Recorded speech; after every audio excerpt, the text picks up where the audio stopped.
Welcome to Pod Save America. I'm Jon Favreau. I'm Dan Pfeiffer. On today's show, Democratic officials express optimism about a potential deal on Joe Biden's economic plan. Journalist Amy Westervelt from the climate podcast Hot Take joins to talk about whether we can still save the planet with Joe Manchin in the Senate.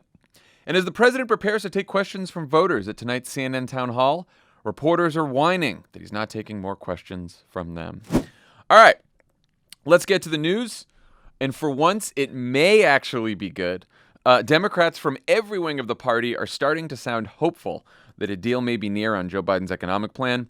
The reporting is still all over the place in terms of what's in and what's out. There are still some pretty big issues to resolve that we will talk about in a second. And obviously, the final deal will not include everything that most of us who don't represent the state of West Virginia or the state of Arizona in the Senate wanted. But if the bill passes, it will be transformative, making historic investments in education, healthcare, childcare, elder care, housing, infrastructure, and climate change, paid for by taxes on the rich. Again, Joe Manchin and Kyrsten Sinema have killed a lot of important shit and continue to be very annoying. But Congresswoman Pramila Jayapal, who was on the show the other week, was just saying yesterday that the Progressive Caucus's priorities are still in the bill. And our friend Senator Brian Schatz told reporters yesterday, I haven't seen this much optimism since right before we passed the American Rescue Plan. What do you think, Dan? Are we all jinxing it? Would you like to rain on this parade? I'm not gonna. I woke up today and chose optimism. That's my thing today. Tomorrow could be something else. But for right now, I chose optimism. Yeah, I'm not gonna rain on anyone's parade. I'm not going to do that today. I know that is a thing I tend to do. Look, I think the tone the Democrats are using is right, which is it feels like for the first time in months, the car is moving forward. We are going somewhere. We don't know where that is. It's not in the ditch. It's not in the ditch. And that no one listening to this knows. No one even producing the show is old enough to even know that line that you masterminded and made so popular. Just Google car ditch Obama. You'll find what we're talking about. Yeah. Anyway, it is. I knew when I was doing this, I was stepping in it with the car metaphor. Either way, it seems like when you and I did this podcast 1 week ago today, we were going nowhere fast. And now it feels like there is some momentum behind the idea that something has to get done. People are finally having real discussions about what's in, what's out. They're making decisions. The obstinate ones are coming to terms with the fact that something is going to move and they're going to have to figure out where they want to draw the line and where not. And, so a lot of the progressives who, not even just progressives, the vast majority of the party who had perhaps, I include myself on this list, naive hopes about what we were going to convince Joe Manchin and Kyrsten Sinema to do are coming to terms with the fact we're not going to get everything we want. So these things have a feel to them. There's a rhythm to them. And right now we feel like we're in the moment where we have sort of stared political apocalypse in the face and we're beginning to move forward. A lot of distance to go here, but progress. A little darkest before the dawn action. Why do you think it's happening now? Like, why do you think Democrats are finally getting serious about this and making progress? Well, we're running out of time, right? The clock is ticking. I think when the combination of Joe Manchin saying in some way, shape, or form that he's against a clean energy standard and Kyrsten Sinema saying that in some way, shape, or form, which I know we'll talk about this a little bit later, against a whole bunch of the most popular and important parts of the bill, now it's sort of like now we know the ground in which we're going. I think the president's gotten more engaged. He is heading abroad soon. He sort of has created a deadline to try to get something done, which I think is very important. I think people are starting to feel pressure about Virginia. You've had both Terry McAuliffe and Senator Mark Warner making a push to get the bipartisan infrastructure bill done before try to get the bipartisan infrastructure bill done before the Virginia election in a couple of weeks. And I think people are looking at the polls in Virginia and are quite concerned. And so you sort of feel a desire that what we have been doing is not working, so we got to try something else, and that's to actually try to get something done. Yeah, 3 big deadlines, all within days of each other. October 31st, money for transportation runs out.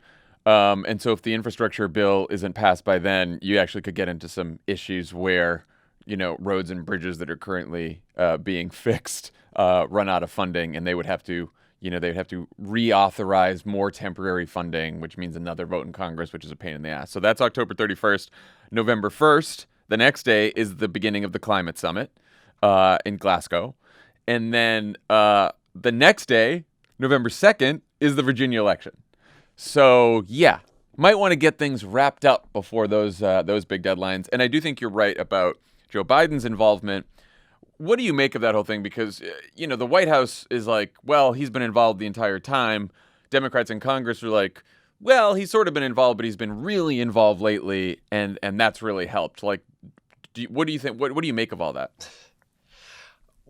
Here's one thing I know from our time in the White House is that whenever things aren't going well in the Congress, it's always the president's fault. He's either too involved, he's not involved enough, he's golfing too much. Why isn't he golfing with members of Congress? Like, I don't know. The problem here ultimately there's like a pyramid of blame. It's like when things aren't going well in Congress, it's the White House's fault. Within the White House, when things aren't going well, then it's the communications team fault. Yes. Right. So first the Congress blames the White House, the policy people in the White House blames the comms team, and the comms team blames the press. Yeah. Which is actually the correct place to lay all the blame. Yes. At the end of the day, everything, and I mean everything, is Politico's fault.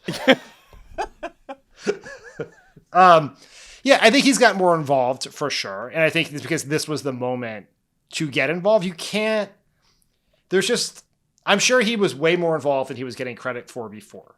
But it was impossible to have a real brass tacks conversation about what to do when you don't know the parameters of what can be done. And Kyrsten Sinema and Joe Manchin were setting the parameters of what came in. And Kyrsten Sinema, in particular, according to the reports, has been very vague and, frankly, quite unavailable for very important discussions about the future of the planet in recent weeks. It seems now that because of these deadlines, because we're sort of running out of runway here, everyone is getting in a room together. And we're sort of past the part of performance and leverage making and all of that.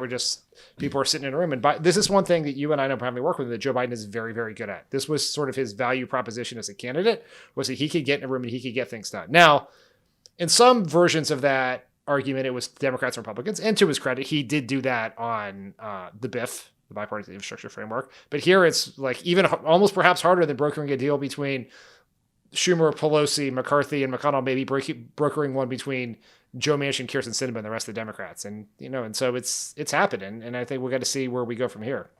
Yeah. And you're hearing this from members of Congress, not just from us, about Biden's negotiating skills here.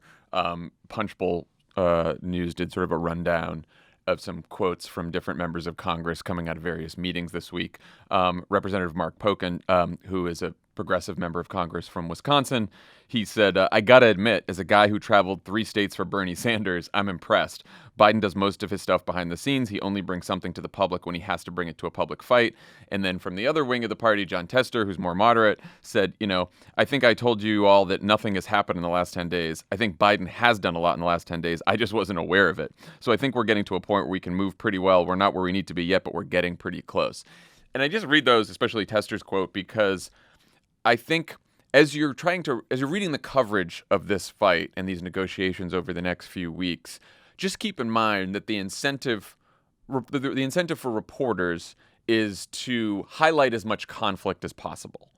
And so it is natural to be triggered by a lot of these pieces and headlines that make it seem like everything is falling apart, because that's how reporters want to write the story, because more conflict gets more clicks, and even if they're not thinking about clicks, that's just their natural tendency to gravitate towards the conflict. It's not an interesting story to say, yeah, a lot of progress was made behind the scenes today, the end, right? They're going to highlight all of the differences and conflicts. But you should know that, as Tester thought, like he's a member of Congress. He didn't think a lot of progress was being made. And sure enough, behind the scenes, a whole bunch of progress was being made. So there is a lot probably happening that we are not aware of that could be positive. I mean, this is one of the incredibly hard parts about whenever a White House and a president is involved in trying to pass a difficult piece of legislation, particularly when you are passing that piece of legislation entirely through your own party on a party line vote, is there is a unsolvable incongruity between legislating and messaging. Yes. Right. Legislating is often done in quiet. It's also done, having to highlight some of the dumbest things, to, associate yourself with Congress, which is incredibly unpopular under all, for history. And 3 decades we running. went through this. Yeah, for forever. It has been incredibly unpopular. And hanging out with unpopular people tends to make you unpopular. And so Biden's been doing all this work, and he couldn't talk about it because if he did talk about it, it would decrease his chance of passing the bill. And ultimately, when he's playing the long game here, which is he can either score some short-term political points or messaging points now and put the ultimate goal of passing the bill at risk, or he can take some water on in turbulent seas and hopefully get to port. I'm going to do a lot of transportation metaphors this week. Look at you. But you get what I'm saying. How much detail do we know right now about what's still in the bill and what might have fallen out? Well, we'll talk about this with Amy, but the vaguest part thus far is the climate provisions. It seems that other than knowing that Joe Manchin has an opposition to the clean energy standard, we don't know what else they're going to do, what else they can agree on, what other things he's opposed to, what other things other people may be opposed to are. We know it's interesting on the climate thing. So you're right, we don't know. And yet what we are hearing is, one, the White House keeps saying it remains the biggest part of the bill. So however much money they're going to spend on this, the most money is being spent on climate in the bill still, even after the Manchin killing the Clean Electricity Performance Program. And we also know a bunch of progressives and moderates, because this is an issue that unites just about every Democrat in Congress except for fucking Joe Manchin and Kirsten. Basically just Joe Manchin. Kirsten Sinema's on board with the climate stuff too. We know from them that they're like, well, we're not going to support a bill that doesn't still meet President Biden's goal of reducing emissions 50% by 2030. And so somehow everyone still believes and we're going to talk about this with Amy, that they're going to find a mix of policy that could go in this economic plan that passes Congress and executive actions that still gets to Biden's goal of reducing emissions 50% by 2030, which, he really wants and needs ahead of Scotland. Yeah, and everyone has an incentive because they live on the planet to get there, and politically to ensure that they believe that is what is going to happen. Right. Correct. So some of what we know in and out is, so let's talk about, we'll put aside the revenue or the pay-fors or how we're going to pay for this bill for 1 second. What it seems like is in the debate between do a few things permanently or a few things fully funded, they're leading to doing as many things as possible over a shorter time horizon. For example, the child tax credit, instead of being made permanent or for 5 years or 10 years, could be just for 2 years and have it come up for expiration right before the presidential election. We know that instead of permanently funding the Affordable Care Act, it looks like it's going to be a 3-year funding most likely. And all of these numbers depend on, you can only spend as much as you can raise. And we haven't figured out what tax increases there are going to be. We haven't figured out yet whether, if any version of Medicare negotiating prescription drug prices will be in there, which is one of the biggest raisers because it actually makes money because the government saves so much money on prescription drug costs. So everything is very fluid. We know that he's prioritizing childcare and early childhood over higher education in the funding. We know that that Medicare expansion is still on the table, although it may take a different form and not be as robust as Bernie Sanders and some of the progressives have wanted. Like one example being discussed is a debit card for Medicare recipients for dental. It gives them a certain amount of money to spend on dental as opposed to just changing the benefit program to cover dental just as a regular benefit in the plan. So there's a lot of moving pieces here, but it seems like we're trying to get as much of Biden's agenda in either a less generous form, and I hate to use the term generous, but less generous form over a shorter time horizon than was originally planned. This is all very hard to do because you're cutting the funding total from 60% in some cases, depending on the math. Yeah, it seems like the only things that are completely out of the bill are the Clean Energy Performance Program that Manchin killed and free 2 years of community college, and that everything else is reduced. So, but in the bill still, universal preschool still in the bill, which would be hugely transformative. Paid family leave, but again, they're talking about now 4 weeks of paid family leave instead of 12 weeks. you mentioned another year or two of the child tax credit, some kind of expanded Medicare benefits for seniors, expanded Medicaid is still in there, lower Obamacare premiums, but as you said, funded for 3 years.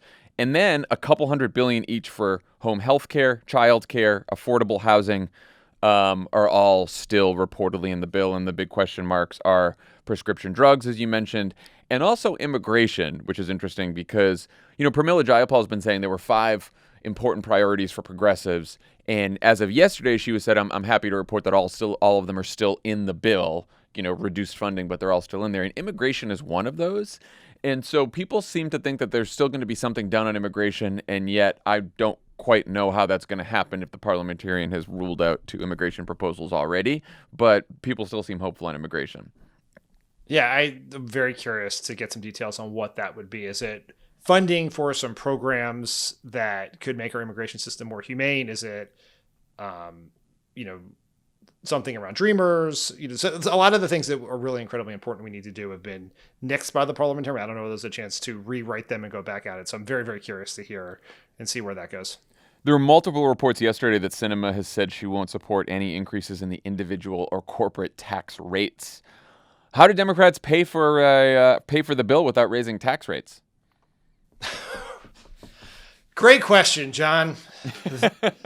It gets really hard really fast. A couple things that are on the table reportedly, and this is another one where the reporting is all over the map about what Sinema is for and what she's against and how hard the line is drawn in various places. So take everything with a grain of salt. You can get new information at any moment here. But some of the things that are being talked about are some esoteric changes in how capital gains are calculated. It's something called mark to market. I would not even bother to try to explain how that works. Some taxes on billionaires, that there are. We might get a wealth tax. We might get a wealth tax in here. Elizabeth Warren, a version of Elizabeth Warren's wealth tax is seriously being discussed. It was Ron Wyden in the Senate was calling it a billionaire's income tax, but it would be some kind of tax on billionaires' assets that looks like a more moderate version of Warren's wealth tax. Yeah, I'm very skeptical that this is something Kyrsten Sinema is going to sign off on, but who knows? We'll see. Who knows? Democrats are also likely to, and I 100% endorse this, adopt the dynamic scoring plan that Republicans used on their tax cut, which is a way where you factor in predicted economic growth and therefore additional tax revenues to make the bill paid for, something we hammered Republicans for, and they did without any fear of political consequences. And so if this is what we have to do to save the planet, that is a norm I am okay running over.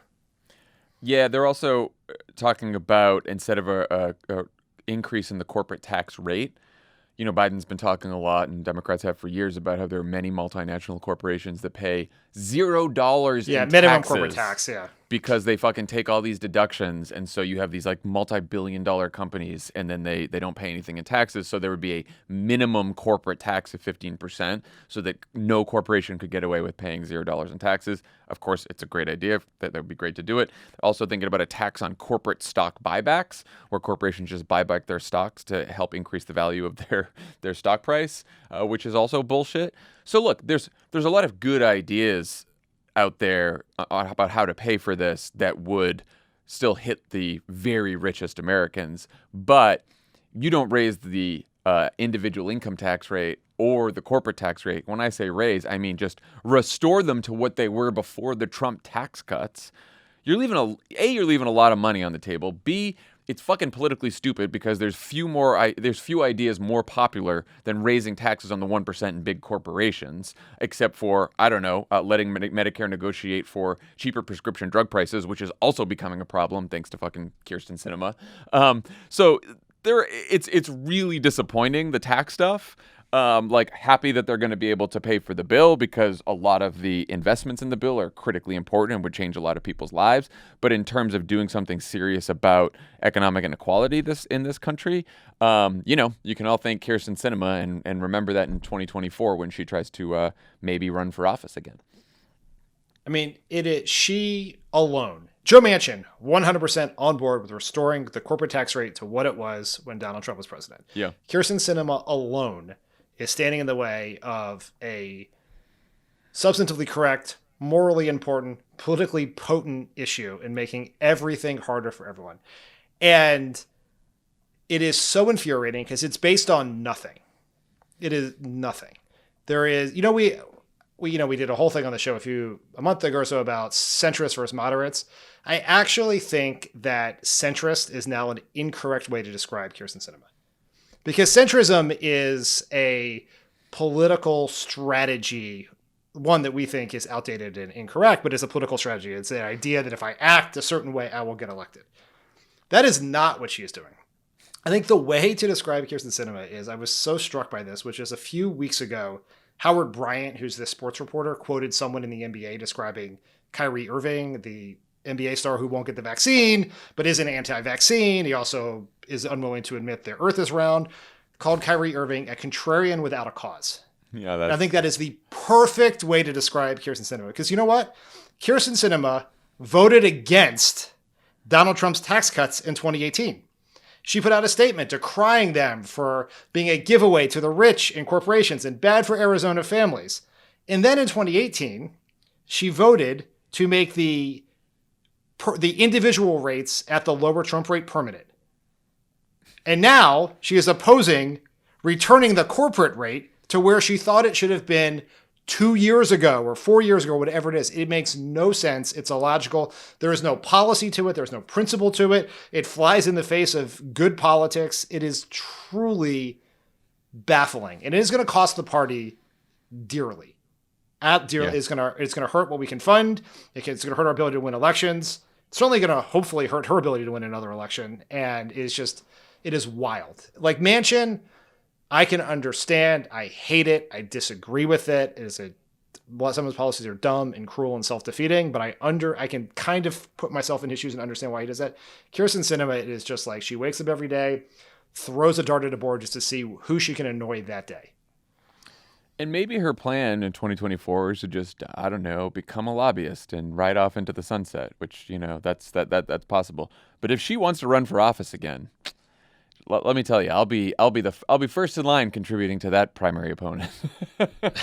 I just, someone on Twitter asked me this morning, like, because I was asking about the tax revenue stuff, and it's like, how are you not expressing more rage about Kyrsten Sinema? And I was like, I don't know that it's really productive to express a lot of rage right now. I will be trying my hardest to get even when 2024 rolls around and we find a primary opponent for him. That's what I'm going to do. Like nothing else I can do now except scream about it into a microphone, which doesn't really seem to be helping. It helps me. It's cathartic for me personally, but but it's not moving the ball forward for anyone else. No, she's not listening.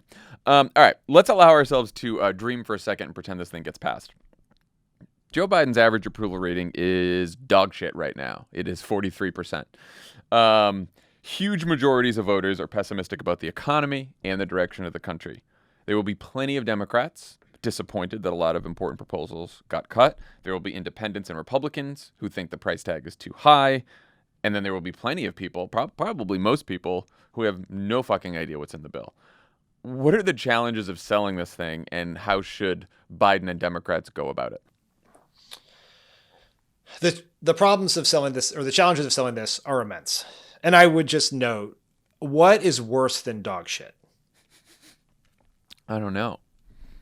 Well, because Donald Trump's approval ratings were worse than Joe Biden's at this point, so I just want to know where we are on the shit. Yeah, like, they were worse. Elephant shit. They were worse than this, and then he came within like 40,000 votes of winning. So yeah, I guess that's a I mean, that's right. Don't despair, people. Yeah. We too could be one overly compliant Secretary of State away from getting back into the White House. Oh my God. Look, this is incredibly hard. Like we said this before, no one would ever do your climate bill, your healthcare, do your climate agenda, your healthcare agenda, your jobs agenda, your tax reform agenda, all in the same bill. Like that makes no sense. By the way, Dan, I saw a bunch of reporters and other people have been saying this week. Like, why did Democrats choose to do this all in one bill? Why did Democrats choose to do? I'm like, how fucking dumb are you? Like, Democrats didn't choose to do this all in one bill. We had no choice. The only way you could pass all this was through reconciliation, because it requires 51 votes and doesn't require getting rid of the filibuster, which Joe Manchin and Kyrsten Sinema won't let us to do. It was do it all in one bill or do nothing. That was the choice. It's like, spend 5 minutes. Or just like remember learning something from 2 months ago. 2 months ago. Yes. You don't have to tweet something you don't know anything about. Unless it's about sports, then feel free. And so I think the choice that Biden, the White House, members of Congress, the larger Democratic political apparatus is going to have to make is, in a world of large but finite resources, how much are we spent telling people what we have done? Yeah. And how much do we spend telling people what Republicans might do or will do if they get back into power? And it's a big choice, because there's a lot of evidence in recent years, and particularly in this year in particular, that voters are voting for reasons that are very disconnected from what may be their individual economic self-interest. As we've said before, Joe Biden mailed a check to like 100 million people, and his approval rating did not go up. That's something that says something about Joe Biden or checks or anything like that. The checks are incredibly popular. It's just said about where people are entrenched in politics. And like that is sort of how we're feeling. I think we have to get this bill done. It is the right thing to do for the world. It is a way to go to our voters and our volunteers and our donors and say, see, it was worth it. I think that's incredibly important. You have to sell it to them. But the best of the opportunity that comes from passing this bill is that we can focus on the fucking Republicans again, because they are being pushed off the stage. They are not being paid attention to. They are just undermining elections, pushing anti-vaccine conspiracy theories, and they're all doing it. And no one's noticing because, for I think what are not necessarily incorrect reasons, the bulk of political coverage is on whether Democrats can pass Joe Biden's agenda. And when that is done, we can hopefully move the spotlight back to them. I would also say that the out party wants to make elections about a referendum on the party in power, right? So Republicans want to make this, the midterm, a referendum on Joe Biden's performance in office. They're already doing it, right? If you're the party in power, you want to turn it into a choice. We've talked about this before. And so I do think talking about the Republicans have done and will do, and then contrasting it with what you have done and will do, is also an important part of the equation. So, for example, say they get the child tax credit into the bill and they extend it for a couple of years. Now you can run saying to people, okay, you put Republicans in power, taxes are going to go up on a bunch of families with children because they don't want to extend the child tax credit. We gave it to you. They want to take it away and they want to raise your taxes. That's just one example out of many policies in the bill where you can do this once you pass it. But I think, like, you're right. What's been missing from the equation over the last several months is you rarely hear any Democratic official talking about Republicans much, because Republicans have already decided that they're going to vote against the bill. So there's nothing much to say about them. And it's all about, Joe Biden and most of the Democratic Party against Joe Manchin and Kyrsten Sinema. And if that's all you see in the headlines and that's all you read about, and nothing's getting done in Congress, you're going to blame the party that's controlling Congress in Washington. It's just natural. Like, I can't help but remember that Donald Trump and Republicans in Congress were at their lowest approval when they were trying to repeal the Affordable Care Act and pass their tax cut. They failed at repealing the Affordable Care Act, thank God, and they succeeded at passing the tax cut. But the process of trying to do both of those things when Republicans were in charge and Donald Trump was in the White House made them more unpopular than any other time over those last 4 years. And Donald Trump did a lot of unpopular shit in our view, but it was the mess in Congress that made them the most unpopular. One more thing here is we got our friends at Data for Progress sent us a poll that they just did last week. It was a poll in the field from the 15th to the 17th.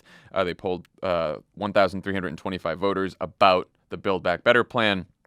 So, as usual, when they read a description to voters about the plan that included expanded Medicare benefits, home and elder care, child care, and clean energy jobs is how they phrased it, 65% of voters supported it, only 28% oppose it. Then they asked whether they'd approve. Then they asked whether you'd approve of Biden's job performance if the economic plan passed. And they asked that question, and his approval jumped from 46% approve, 51% disapprove, which was the approval rating at the beginning of the poll. And then if the plan passed, after hearing about the plan, his approval jumped to 58% support, 37% disapprove. What do you think about that? Because I find it hard to believe that any president in this era of polarization could ever get a 58% approval rating. But that does suggest that maybe doing popular stuff and passing a bill like this could help Joe Biden. Yes, I think it absolutely will help Joe Biden's approval rating. I do not dispute that. I agree with you that 58 seems higher than is reasonable to expect, but what do I know? But I think the way to think about this is, where do we want Joe Biden's approval rating to be? We want it to be right around his win number in 2020, right, which is 51%. So if you were at 43, there is 8% or so of people who voted for you for president who are over Donald Trump, who are not happy with something that you are doing right now, or they're holding you accountable for general malaise in the world, in the economy, in the pandemic, or whatever else. That 8% is the easiest to get back. It's not easy, don't get me wrong, but it's certainly easier than persuading someone who voted for Donald Trump to support you. And so having success will help certainly bring Democrats home and bring back some of the Democratic-leaning independents back into the fold. You then have to sustain that success over time and build on it and keep a narrative of success. I really think, because of the oversimplified nature of our hyperactive, Facebook-driven media environment, people can only there is no nuance available in political narratives. You're either winning or you're losing. You're either strong or you're weak. And ever since August, the narrative is that Biden is losing, right? Whatever it is. He's not doing well. His poll numbers are down. He can't get his agenda done. And if he passes this, that's a circuit breaker on that narrative. It's an opportunity to set a new narrative, which is that he is succeeding. He passed this huge agenda. It'll be incumbent upon everyone involved in passing it, and people like ourselves, to explain to the world why that was important and why 1.9 trillion or 1.5 trillion, whatever it is a historic achievement that should be judged on its own, not in comparison to 3.5 trillion or whatever else was potentially out there. But yes, it should help increase his approval rating. Will it necessarily? We don't know. But succeeding is better than failing. And right now the narrative is failure. I think it's an unfair narrative. It discounts a lot of really positive things happening, but that is what you open Twitter, you open Facebook, you watch cable news. That is what you're hearing every day. And just to highlight the magnitude of the challenge that the Biden administration faces, even if they pass it in selling it, in the Data for Progress poll, 35% of voters said they have a general understanding of what's in the bill before the description of the bill was read to them. Only 35% said they had a general understanding. Only 7% said they know specifics of what's in the bill. 7. And 58% said that they know nothing or only a little about the bill. Then Data for Progress did an open-ended question, which are always fascinating because it's more like a focus group and you can just let people say, what's on their mind. And they asked, what have you heard about the bill? Top words: infrastructure, roads and bridges, taxes. So it's like good for the infrastructure stuff, but I think we could talk about this forever, but this goes back to the whole childcare is infrastructure and prescription drugs are infrastructure, which I never understood at the time and still don't understand why we tried to define everything as a fucking word that no one really knows what it is anyway. It boggles my mind that we didn't just have an infrastructure bill and then call everything else a jobs plan or an economic plan, but whatever. So that was those are the words that came up most in the open-ended response. And then there were I'll give you some good comments and some bad comments about the bill from voters. Some good comments: this person has to have been a plant, even though it was a 45. I know. It was a 45-year-old Republican woman who said this. I think the bill is geared towards getting our country back on a better foundation. What? That's amazing. And then someone else said, the Build Back Better agenda is an ambitious plan to create jobs, cut taxes, and lower costs for working families, all paid for by making the tax code fairer. Male Democrat 45. Was that Ron Klain? That was... Was that John Anzalone, Biden's pollster? What? I think it's time to admit that I, at least for another couple of months, am a male Democrat who's age 45. So I can admit that I was polled there. You were polled. And then some of the bad ones were $3.5 trillion wish list of spending, pork-laden bill for blue states, $3 trillion that's going to inflict debt, and then a couple other interesting ones. Someone said, all I know is that 2 senators are holding it up. That's all I've heard, which tells you a lot. And then someone else said, I've heard a few of the components, but have heard more about the dissent in getting it passed. And then someone else just said, everyone's arguing, which there you go. I don't blame people for having that reaction. That's all you see in the press. Can I leap to the defense of the Biden communications team for a second? Please. Was I attacking them? I wasn't attacking them. No. But there's a lot of critique of the messaging of this, and one of the people always point to like this poll number that's like no one can name specifics in the bill. Right. Do you know who can't name specifics in the bill? Anyone, because we haven't had any. Right? Like you and I are professional political observers. We host a podcast. We read every single thing that's written. We know people work in the Biden White House. We know people work in Congress, and we're here just like trying to read between the lines and Politico stories about what might be in the bill. Members of Congress could not say they know what's in the bill. Anyone who says they know what's in their bill is actually mistaken. Like that has been the problem here. Is this is not a messaging failure; it's a legislating failure because we haven't had a bill with specifics to sell this entire time. Like I totally agree with you. Even the White House, right? Like if because we've made the argument before that Joe Biden should be on the road selling the shit out of this bill. Well, what if Joe Biden for a month had been like at every single stop, 2 years of community college, 2 free years of community college, said it over and over and over again, and then it got dropped from the bill, which it is.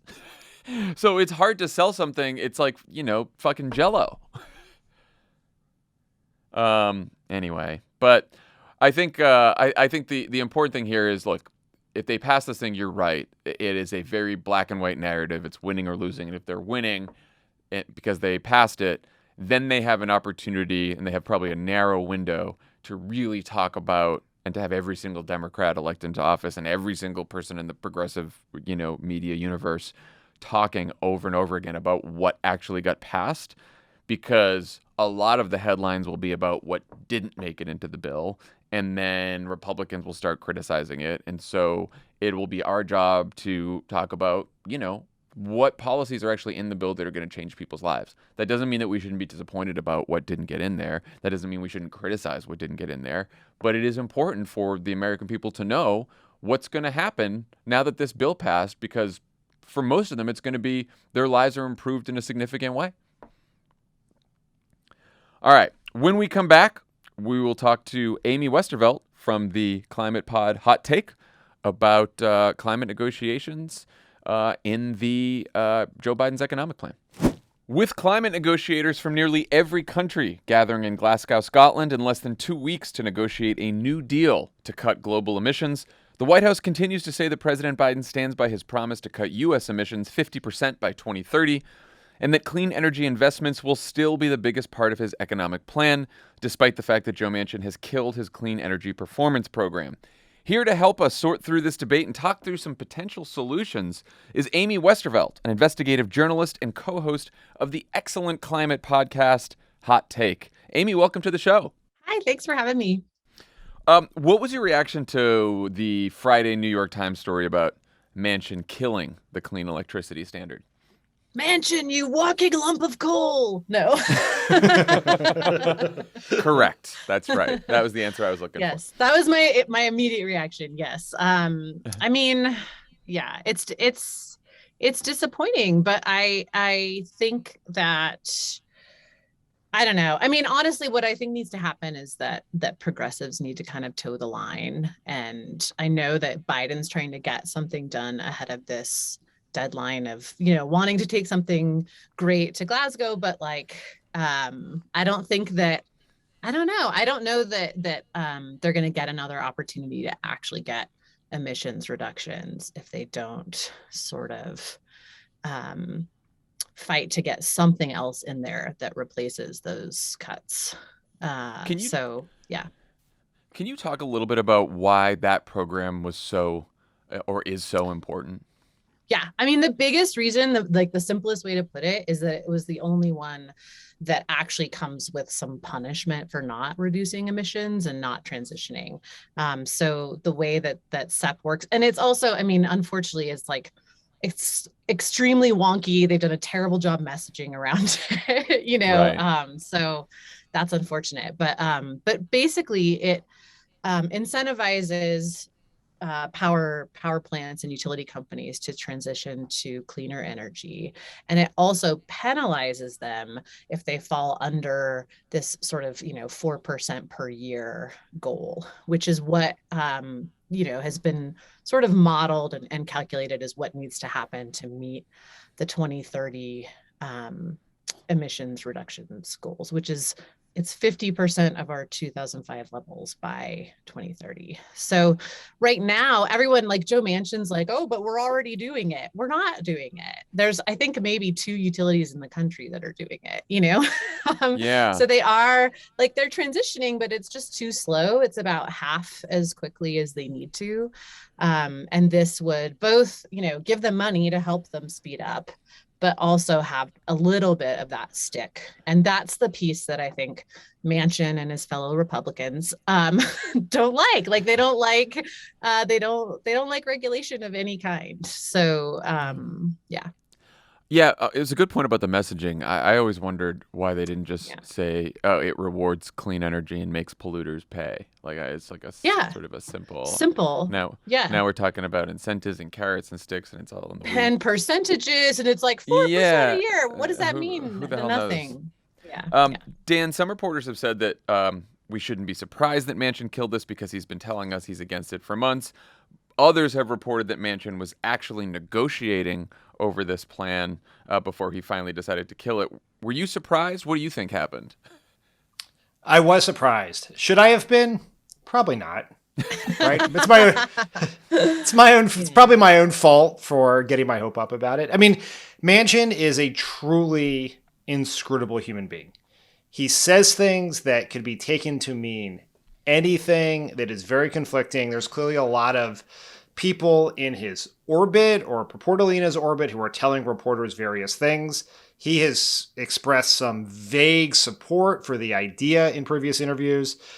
Then there's the New York Times report that says he's against it. Then there are other reports that say that he was negotiating on it and wanted to include natural gas in it, which seemed like an unfortunate but compromise, like nothing that any of us want, but it seemed like it suggested he was trying to get to a place that was comfortable for him, or at least allowed him to go back to his friends in the fossil fuel industry and say, look, I delivered this for you. But we are, in this place where Joe Manchin, where we have, it's one of those decisions where there probably wasn't an alternative, but putting the senator from the coal state that Donald Trump won by 40 points in charge of the Energy Committee was maybe not the best move in this situation. But it's but even if he was in the Energy Committee, he's still the 50th vote who is standing in the way of progress. And I agree with Amy that this is, I truly believe, our last best chance to do something significant. Because if you just look at the map going forward, what the stakes in this election are, it could be, if we lose the Senate either in 2022 or 2024, we may not get it back for decades. And so whether we win the White House, whether we keep the House, we are not going to be in a position to do anything on climate. So we have to do everything we possibly can. It may not be everything we want to do, but we have to do everything we can right here and now. Yeah. So Amy, the White House is still saying that they will meet their emissions goals under the Paris Agreement by a mix of other climate policies that can pass Congress and executive actions. Do you think that's possible? I think it's possible. I have heard from various folks that there's a lot of talk about actually doing a standalone SEP that people think they can get Murkowski and or Collins and or both to back and not need Manchin. I'm not sure I know why that was not the plan for the overall bill, except that like no Republican wants to vote for a giant Democratic spending package, period. So there is some talk that, okay, well, we could have, a separate policy that's just looking at doing SEP on its own. There's some talk of there are several executive actions that Biden could take. He could declare an emergency and put an end to to fossil fuel exports for one, which is something that people have been talking about for a while. He could suspend leasing and drilling on federal lands. He could, the EPA could use all of the authority that it actually already has, even without any kind of expansion of policy there too. So there are some things, but I don't know, like they have to come up with some kind of policy measure that requires emissions reductions. And I haven't seen anything that's been proposed that that isn't like, oh, well, we can do, SEP part 2, separately maybe. Or I saw today something about trying to convince Joe Manchin to do it with a West Virginia cutout. Like, everyone else will do SEP and West Virginia can do its own thing. Oh my God. Which I'm like, really? Okay, yeah, sure. I guess that would be better than nothing, but I can't imagine how that would work. So, yeah. And even if they did a standalone clean energy standard, you'd need more than Murkowski and Collins, right? Because you wouldn't be able, you already used your reconciliation package, so you'd have to go back to regular order and get 60 votes. That's right. So they're like, maybe Romney, maybe this person. And then I'm God. like, now we're counting to 10. Yeah. I know. I'm like, now you still have Sinema, you still have Manchin, like, got to count to 11. Yeah.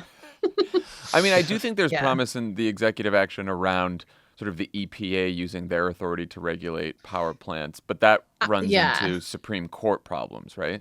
Well, only if you expand the standard. Like the way, I mean, you could go with what already exists, right?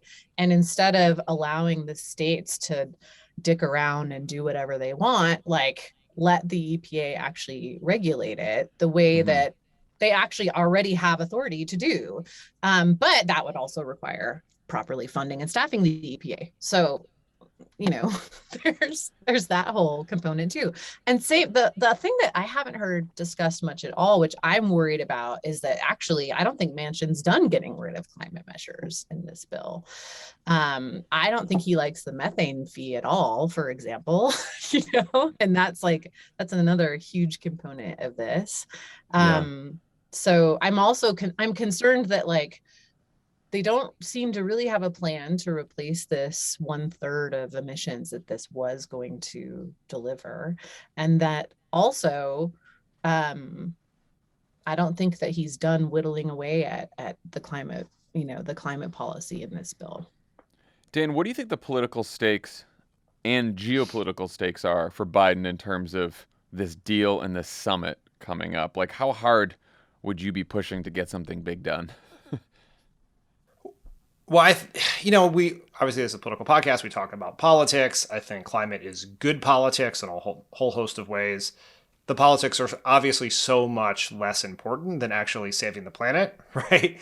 And so it almost feels dumb to be trying to figure out, what's the best way? The focus should be, what's the way to message it to get it done? And then once we get it done, we can figure out how to go sell it to people so that we get political credit, Republicans get political blame for opposing, whatever that is. But ultimately, it's whatever we can get done that comes as close as humanly possible to meeting the task we need to make. But because you brought up politics, and really I've just exhausted my knowledge of climate policy and I have to pivot to politics immediately, I'll start with the geopolitics. It's obviously deeply embarrassing for the United States that as one of the world's largest emitters, Joe Biden's party is in control of the entire government, and he can't do even a fraction of what he wants to do because one member of his own party is in the way. That just, you imagine, the Chinese are laughing at that, right? They're come on now.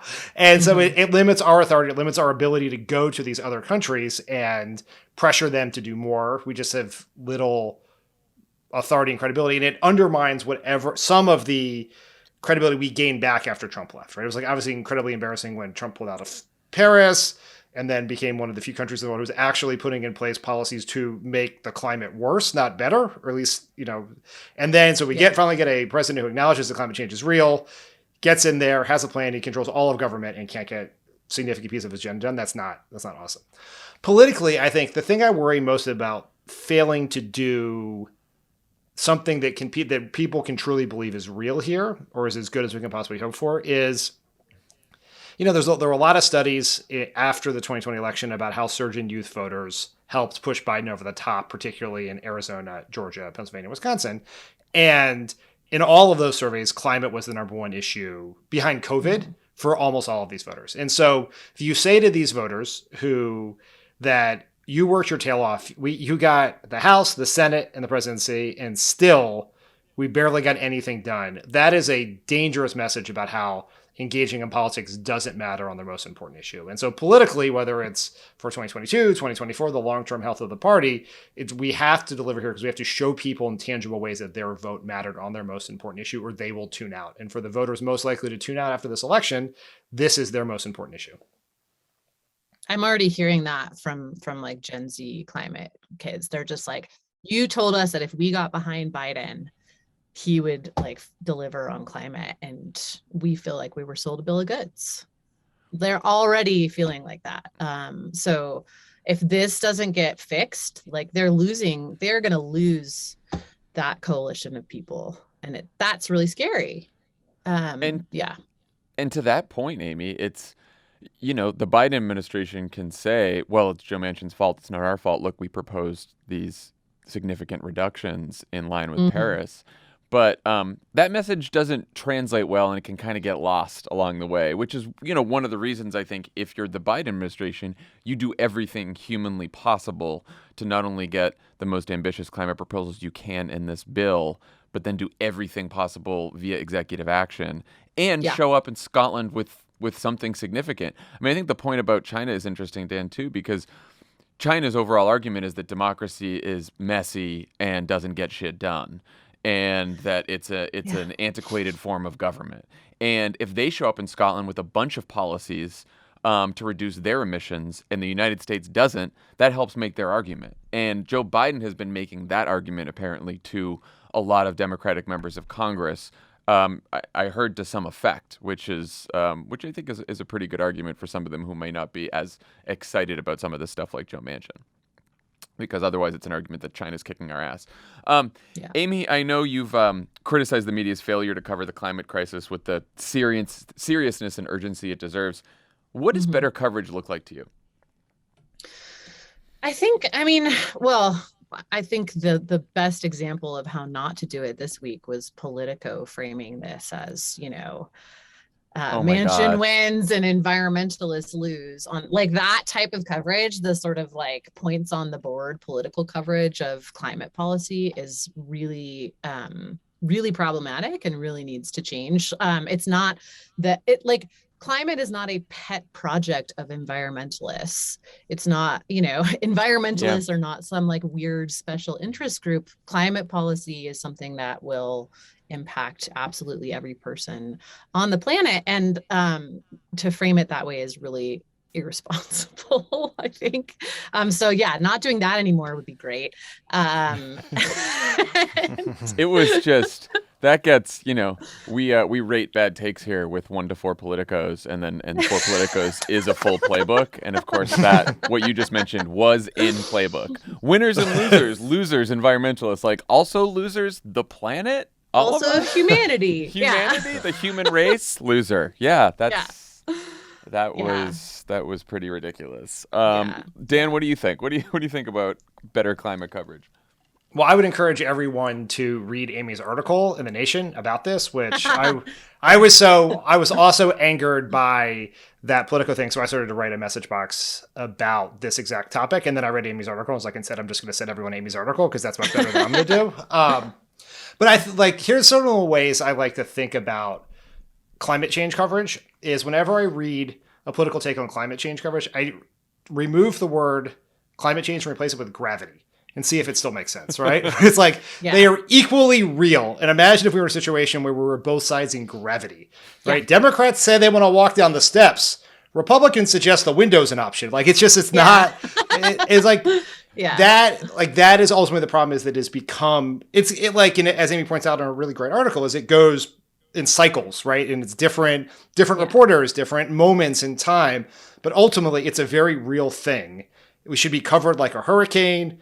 A encroaching wildfire is a real thing that is happening, and isn't a dispute about what's happening. You have to accept it, and you have a stake in it as a reporter, right? You live on this planet too, unless you have, unless the folks at Axel Springer have a compound on Mars where they can send the Politico reporters. I don't know, but it's a real thing, and I think that it is terrible, and it is and it has been incredibly damaging to the debate to the planet because the right has won this debate in 2006, the climate change bill there was a general agreement between both parties that climate change was real. The climate change bill, the cap and trade bill at the time, was McCain-Kennedy. John McCain supported climate change. When Mitt Romney was governor of Massachusetts, he supported climate. He believed climate change was real. They acknowledged it. There were disputes about how to deal with it, but his acknowledgement was real. When John McCain ran for president in 2008, he had to disavow his belief in climate change. When Mitt Romney ran for president in 2012, he had to disavow his belief in climate change. And we're heading in the wrong direction at the worst time because we're allowing this to be a debate when it's not. Yeah. Yeah. I mean, it's not, we're continuing to allow it to be politicized and even more politicized when it's like, it's not, like Mary Hegler and I wrote in this Nation story, like it's not scientists saying this, it's science saying it, Yeah. And like the other thing, I mean, there's the whole science piece, but then I don't think we've even started to tackle the way that the fossil fuel industry has totally controlled the messaging on economy versus environment that is so insidious in all of these conversations. And it's like, yeah, the economy depends on the environment too, guys. Like the economic growth depends on humans continuing to breathe. So like, the idea that like, this is some sort of, either or scenario, or that what environmentalists want is, pristine nature. This story keeps getting kind of pushed too, that like, we're all just trying to save trees and they're trying to save jobs. That is a totally false dichotomy. It's not what's going on. And I really wish that media would stop kind of perpetuating that idea. Well, as we're talking about this on Thursday, this morning, I believe the Defense Department released a report talking about how climate change is one of the... for years. For years, right. One of the greatest threats to national security, right? Because they see what's coming. And so it's like hard-headed military folks understand what's going on. This isn't just environmentalists who want pristine nature, which didn't realize that was something that you shouldn't want, but So Amy... How silly, right. Yeah. So no matter what passes, it's not going to be the Green New Deal.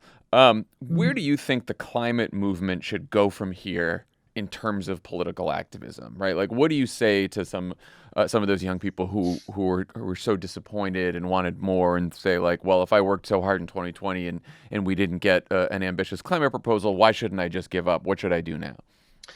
Well, there's two things. One is like, voting, protecting the vote actually is a big part of it, but there again, I feel like people feel very stymied. I think, we're seeing now with this, again, Manchin and his like, Freedom of the Vote Act or whatever, right. That the filibuster is a huge problem, and that actually protecting people's right to vote is a huge problem. So I do think that is a place to focus. And then I would say in terms of policy and actually getting things done and moving the needle on climate, local and state, the Republicans started doing that a long time ago, right? But you do see actually significant advancement in some state policies, and even in some local fights, even in oil and gas states, like in Louisiana, where, people organized in the Gulf Coast to put a stop to one of the biggest plants that was proposed in Cancer Alley. And that was just grassroots organizing at the community level. People, got together and they stopped what would be a huge, contributor to climate change. So there are these ways to kind of go back to grassroots organizing and actually deliver at that front. But I don't know. I mean, honestly, it's pretty hard to feel optimistic about national policy right now. So I wish that I had like a more hopeful message for people, but right now it's hard to find. Hopeful is hard, but at least we can be determined. I do think that state and local is where the pressure should be applied, and on businesses too. Pressure on businesses as well. Yes, I do think pressure on businesses. You are seeing, in the absence of policy, you are seeing a lot of stuff happen in the courts. Actually, there's quite a few cases that are active right now, both in the US and internationally. I think there's now close to 200 climate cases worldwide that are really sticking it to oil companies. And they will at some point get very tired of that and just agree to do certain things. So so that is something that's happening. And then on the sort of local and state front, I think the other thing that's helpful with sort of community organizing is that, we're going to need that community resilience to just get through climate change too. Yeah, right. So it's like, it's not bad to build those bonds now and kind of get involved with where you live. Makes a lot of sense. Amy Westervelt, thank you so much for joining us today. Everyone go check Thanks out the Hot Take podcast. It's fantastic. Thank you. Take care. All right, one more thing before we go. President Biden will take questions from voters at a CNN town hall this Thursday evening, but D.C. reporters are once again cranky that he's not taking more questions from them. Alex Thompson of Politico, of course, wrote a piece this week where he accused the White House of having a, quote, bunker mentality, since Biden has only done 10 sit-down one-on-one interviews and none since Labor Day, even though he's taken many questions from reporters after events. CBS's Mark Knoller noted that at this point in their presidencies, Barack Obama had done 131 one-on-one interviews, and Donald Trump did 57. Those 16 of those were on Fox, and God knows how many were on OAN or Newsmax or fucking Dan Bongino's podcast. This is, of course, a crisis of democracy and a threat to the First Amendment, as the public has the right to know what their president thinks about questions like this. Biden, what scandal do you have coming? How's your allergies, Mr. President? Can this administration guarantee that holiday packages will arrive on time? Did Hunter Biden commit a crime? And do you believe you'll be running against former President Trump? Oh, come on. The first one is my favorite. What scandal do you have coming? That's as close to what about your gaffes as possible, which is, of course, my all-time favorite. What do you think, Dan? What's with the bunker mentality? I would note a few things about this. One, in the eyes of DC reporters, the only questions that count are the one that Biden takes from them individually, not just general questions. Yeah. Two, as was pointed out here, Barack Obama did a ton of interviews and fewer informal Q&As with the press, like Trump would do, like walking to the helicopter or, before and after events. And during the Obama years, one-on-one interviews did not count, but informal Q&As did. Now that we've gone to the Biden years, the goalposts have clearly moved very far because informal Q&As do not count, but interviews are the end-all, be-all of transparency. And I would just like to note that, this gets me very worked up, but basically what these people are arguing is, and I think it is in president's interest to do interviews and press conferences at the time and place of their choosing. Looking like you were in a bunker, which Joe Biden is not good for you. You need to communicate and you have to work hard to do it. And the media is one important way to do it. But we should not pretend that even for as well-intentioned as the individual reporters are in their desire to hold politicians accountable and inform the public, ultimately, what they are arguing is that the representatives and employees of the Walt Disney Company, Comcast, AT&T, and Amazon should have more access to the president. Do you think this matters to anyone but the DC press corps? Like, is there any political risk to not doing more sit-down one-on-one interviews with a fucking nightly news anchor or whoever else? There's not a political risk. The public hates the press. They do. It's not just Republicans, it's Democrats as well, although Democrats not as much as Republicans. They rank right there near with Congress in terms of institutions that are not trusted by the public. The danger is not in whether you talk to enough reporters or you do enough press conferences or sit down interviews. It is whether you are getting your message out or not. And the press is not the only way to get the message out, but it is a way to get the message out. So it makes sense that Biden is doing, he's building momentum for his legislative agenda, that he's doing this CNN town hall tonight, right? That's exactly what I want. But those questions do not count because 80% of them will come from people, not reporters. And they will be voters, not reporters. And if you've watched any of these town halls with Biden or any other politician, the questions that people ask, actual people who vote, are almost always much more substantive and policy-oriented than the questions that reporters ask, which are about process or stupid shit like everything we heard in that last clip. So it's like, what about your scandals? What about Donald Trump? What about your allergies? What about Hunter Biden's laptop? Like, I would wager that the questions you'll get from people at the town hall tonight will not be necessarily softball questions for Biden. Some of them will probably be disappointed that certain policies fell out of the package, the economic plan. Some of them will hold him accountable for maybe not keeping a campaign promise yet. Like, they could be very tough questions for Joe Biden tonight at the town hall, but I guarantee they will be much more substantive about the policies that impact the American people's lives than the bullshit that you get from the DC press corps. And that is what the press corps hates, by the way.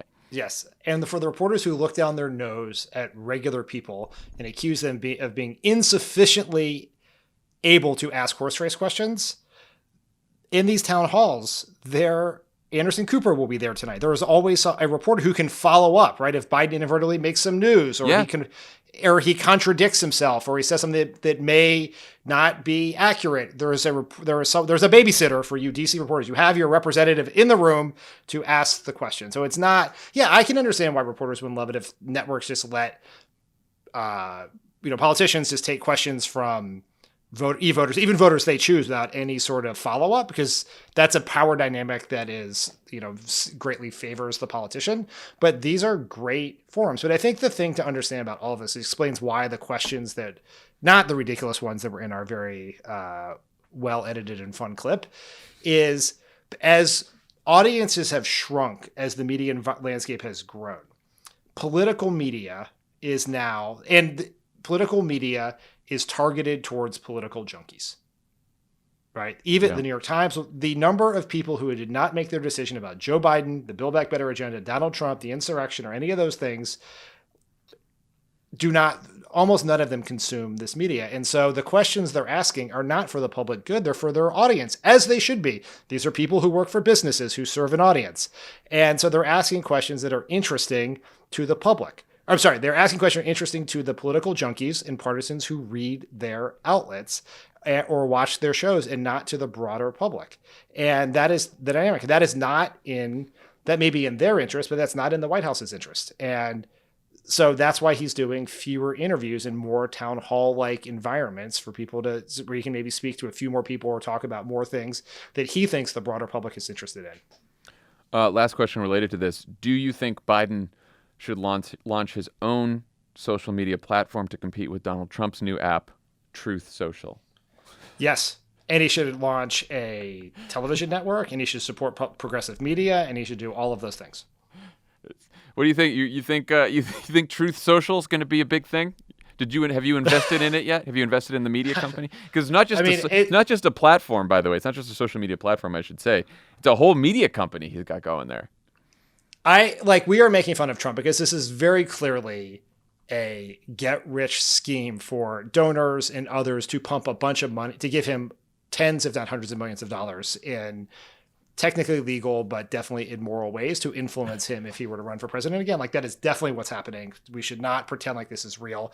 It is so fake. No serious person would look at a deck where Donald Trump's media platform is challenging Facebook, Netflix, Disney. What are we that's no one would give money to that unless they were trying to buy influence with someone who may be president of the United States again in a few years. That is what is happening. But one thing that I think Democrats really need to learn from Donald Trump, and I recognize that is a very freighted sentence, but Donald Trump fully understands about the importance of having a media ecosystem that communicates directly with your voters. Yes. And he not only, and it's not just, build your own media platform or Trump Plus, whatever he's calling it, but he also spent a ton of time. Now, it was driven by insecurity and a whole bunch of just general Trump weirdness, but he spent a ton of time nurturing the right-wing media ecosystem. He gave them traffic. He focused on them. He made sure that more people knew about books. And Democrats have done there are exceptions to this. Bernie did a very good job in his campaign of nurturing the progressive media ecosystem in the same way, to lay hands on them and try to lift them up and build that up as an important part of a messaging apparatus. Because if we say all the time, if we rely on the traditional media, we're going to speak to only a tiny fraction of the voters we need to reach. And so we have to build up alternatives. And Donald Trump, this is a ridiculous grift, but the idea behind it is something that Democrats could learn a little bit from. And again, because Trump has been banned from Twitter and mainstream media isn't covering him as much as they used to when he was president or when he ran last time, it can sometimes seem like, oh, what's happening with Donald Trump these days? You don't hear from him much. Thank God. Great. We can all move on with our lives. He is, because the right-wing media ecosystem is sort of an enclosed bubble, and because it is so large and has such reach and influence among Republicans, there's a whole Donald Trump is in constant conversation with his base. He is in constant conversation with these people, and even when he himself is not in conversation with them, his themes, his messages, his policies, everything he wants to communicate is being communicated, whether it's from Fox, whether it's from Dan Bongino's podcast, whether it's from, Tommy's favorite new podcast, Steve Bannon's podcast, whoever it's from, they're hearing it every single day. And that is why Donald Trump continues to have an iron grip on the Republican Party, for that reason. Because his messages and what he wants to say is being heard by all of them, and what fucking Mitch McConnell wants to say, no one, anyone who's watching C-SPAN can hear it, but really no one else. And the same thing with all the other Republicans who don't want the party to fall to Trump, right? Which is not Mitch McConnell, but people like Adam Kinzinger or some of these like never Trumpers. They don't have the media outlets that Donald Trump has to communicate the message, and that's why he's so powerful on the right still. And we should learn that lesson on our side. I'll leave us on a ominous note, which is why it's so funny that Donald Trump tried to launch a competitor to Facebook today. But here were the top performing link posts on U.S. Facebook pages in the last 24 hours from Kevin Roos of the New York Times' very important Facebook top 10 account. Number 1, Occupy Democrats, which is a progressive page, which is great. Wow, good for that's amazing. Stuff. Number 1, that's you feel good, right? You think this is good news? No. Number 2, Ben Shapiro. Number 3, Dan Bongino. Number 4, top 13. Don't know what that is. Maybe it's neutral. Maybe it's a white supremacist site. Who knows? Number 5, Ben Shapiro. Number 6, Ben Shapiro. Number 7, Dan Bongino. Number 8, Ben Shapiro. Number 9, Dan Bongino. Number 10, Ben Shapiro. It's bad. It's bad, Dan. It's not great. Yep. All right, everyone. All right, we try to yell to progressive billionaires all the time on this show to stop investing in like dumb organizations and other things that people don't know about, and television ads for Democratic campaigns, and to invest in some media companies. But so far we're not seeing anything. Maybe they're not listening. It is. No, we have to write an op-ed in the Atlantic. Honestly, that's probably true. That's probably 100%. True. That's where they're looking. All right. Thank you to Amy Westervelt for joining us today. Everyone check out Hot Take, her climate pod. It's excellent. And everyone have a great weekend. Offline is Sunday. Check that out. And then remember, Monday will not be PSA, but first thing Tuesday morning, the episode with me and Lovett and Tommy will be in your phones. So check it out. Have a great weekend, everyone. Bye, everyone. Check out the final episodes of 544 Days, where host and journalist Jason Rezaian remains in prison as the clock ticks down on the possible nuclear deal between Iran and the Obama administration. Find out how Jason finally escaped after being wrongfully accused of being an American spy. Listen and follow for free, only on Spotify. Also, we need your help. Vote Save America is working to raise $1.5 million through our No Off Years Fund. Donations will go to help voter registration efforts in states where reaching new voters will help make the difference in our ability to win next year and beyond. Places like Arizona, Florida, North Carolina, Pennsylvania, Texas, and Wisconsin. We've raised over $270,000 so far, and we're almost halfway to our goal of reaching $600,000 by the end of October. But that's quite a goal. We need your help. Help us get there by heading to votesaveamerica.com/donate. Is there no offline with Jon Favreau promo in this episode? It wasn't in my marketing materials, Dan. No, I did the I did the offline promo. I did the offline promo on Monday. I know people, you got to hammer it home. Repetition. You think people run a commercial once and then just hope people buy their product? No, go listen to Offline. It comes out Sunday. It is an idea I am very angry that Jon came up with and I didn't, because it is phenomenal. So go listen. It's gonna be awesome. Thank you, Dan. See, Dan sold a bunch of books. You're a big book guy, so you know what it takes to pitch. to pitch your project. Just I do not. Don't you wait. Yeah. But Offline is coming out this Sunday. The first episode is with Gia Tolentino. It is fantastic. We talk about why the internet has driven us crazy. Gia's very smart on this. She's written an entire book on it. So check it out Sunday morning, Offline. It's right in the Pod Save America feed. A lot of people have been asking how to subscribe. Don't worry about it. If you're a Pod Save America subscriber, it'll be in your phone first thing Sunday morning. So you are good to go.